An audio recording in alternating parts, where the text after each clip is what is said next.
எனக்கும் அந்த பொண்ணுக்கு என்ன சம்பந்தம் சொல்லு.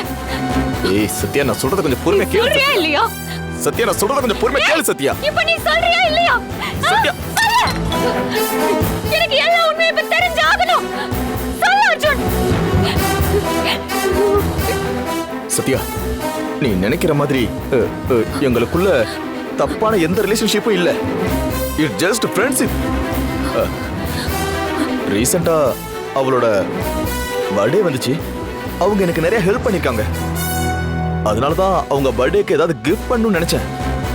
ஆனா என் கையில சுத்தமா காசு இல்ல. உங்ககிட்ட கேட்கறதுக்கும் என் தன்மானம் எனக்கு இடம் கொடுக்கல. அப்பா கிட்டையும் கேட்க முடியாது. அதுக்காக நான் என்ன பண்றதுன்னு தெரியாம யோசிச்சுட்டு இருந்தப்போ உன்னுடைய மோதிரம் என் கண்ணில் பட்டுச்சு. சரி, அந்த மோதிரத்தை எடுத்து அவளுக்கு கிஃப்டா கொடுத்துட்டு என் கையில பணம் வந்ததுக்கு அப்புறம் அதே மாதிரி ஒரு புது மோதிரம் வாங்கி வச்சலான்னு பார்த்தேன். ஆனா அதுக்குள்ள நீ கண்டுபிடிச்சிட்ட. என்ன அர்ஜுன் பேசுறீங்க?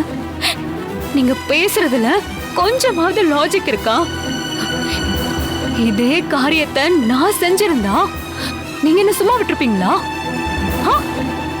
நான் எங்க அப்பா கிட்ட உங்களுக்காக ஆசைப்பட்டு செஞ்சு வச்ச மோதிரம் அது.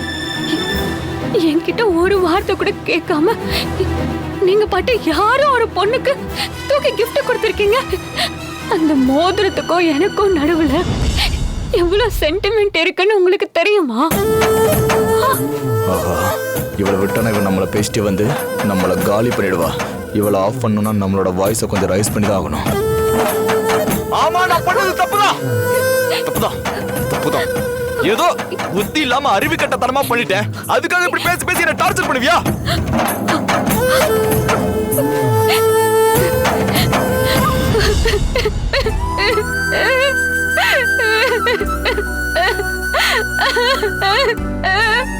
ஐயோ ஐயோ